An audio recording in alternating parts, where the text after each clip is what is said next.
পুনৰ নিৰ্বাচনত অৱতীৰ্ণ হ'ল চুকুৰ আলী। ফকিৰাগ্ৰাম সমষ্টিত মনোনয়ন দাখিল কৰি এইবাৰ জয়ী হ'ব বুলি মন্তব্য চুকুৰ আলী। পুনৰ নিৰ্বাচনত অৱতীৰ্ণ হ'ল চুকুৰ আলী।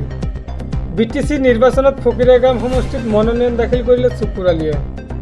এইবাৰ জয়ী হ'বই বুলি মন্তব্য চুকুৰ আলীৰ। মনোনয়ন দাখিল কৰি এইবাৰ হিন্দীতে চুকুৰ আলীয়ে দিলে মন্তব্য। 2 লাখ টকালৈ নিৰ্বাচনত নামিব চুকুৰ আলী। ফকিৰাগ্ৰাম সমষ্টিৰ সুৰক্ষা, উন্নয়ন, শিশু আৰু মহিলাৰ বাবে কৰিব কাম কাজ।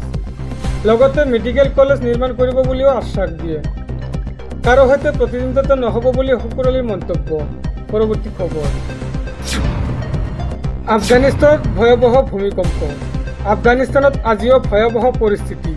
ভয়ংকৰ ভূমিকম্পৰ ধ্বংসস্তূপত এই পৰ্যন্ত 1411 জনৰ সৈতে শোকাবহ ঘটনা। চাওক বিস্তাৰিত। ভয়াৱহ ভূমিকম্পৰ পিছতে আফগানিস্তানত অবৰ্ণনীয় পৰিস্থিতি। যুদ্ধকালীন গতিত চলিছে উদ্ধাৰ অভিযান। এই পৰ্যন্ত ভয়ংকৰ ভূমিকম্পত 1411 জনেৰো অধিক লোক নিহত হোৱাৰ খবৰ। ধ্বংসস্তূপৰ পৰা ওলাই আছে মৃতদেহ। 3124ৰো অধিক লোক আহত এই বিধ্বংসী ভূমিকম্পত। নিশ্চিহ্ন হৈ গৈছে বহুকেইখন গাঁও। এতিয়াও ধ্বংসস্তূপৰ মাজত বহু লোক আবদ্ধ হৈ থকাৰো সন্দেহ। পৰৱৰ্তী খবৰ।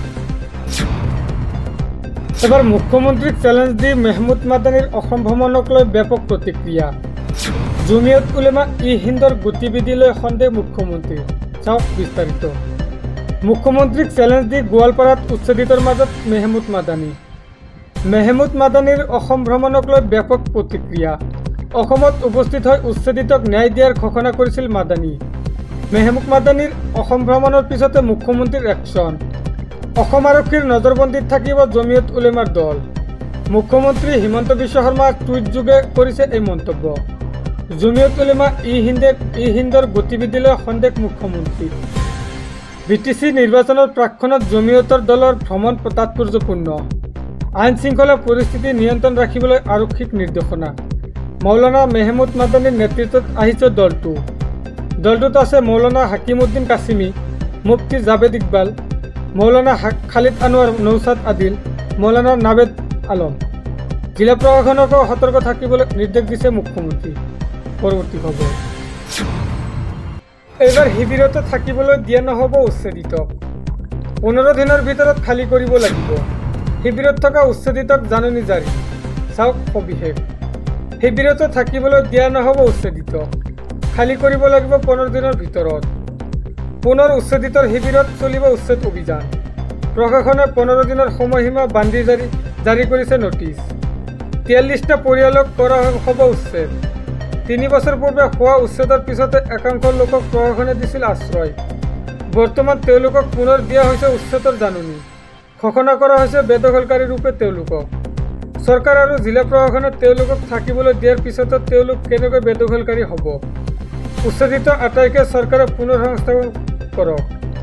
3 বছৰে আমাক আশ্বাস দি এতিয়া বিশ্বাসঘাতকতা কৰিছে চৰকাৰে। পৰৱৰ্তী খবৰ।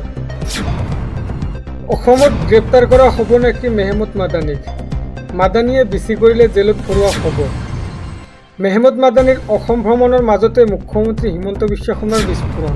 চাওক সবিশেষ। অসমত গ্ৰেপ্তাৰ হ'ব নেকি মেহমুদ মাদানী? মেহমুদ মাদানীৰ অসম ভ্ৰমণৰ মাজতে মুখ্যমন্ত্ৰীৰ বিস্ফোৰণ। মাদানীয়ে বিচি কৰিলে জেলত ভৰোৱা হ'ব।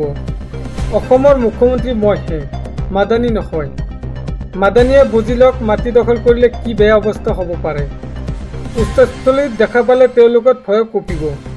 মই কি বস্তু তেওঁলোকে গম পাব। মাদানীক লৈ মুখ্যমন্ত্ৰী হিমন্ত বিশ্ব শৰ্মাৰ ডাঙৰ বিস্ফোৰণ মন্তব্য।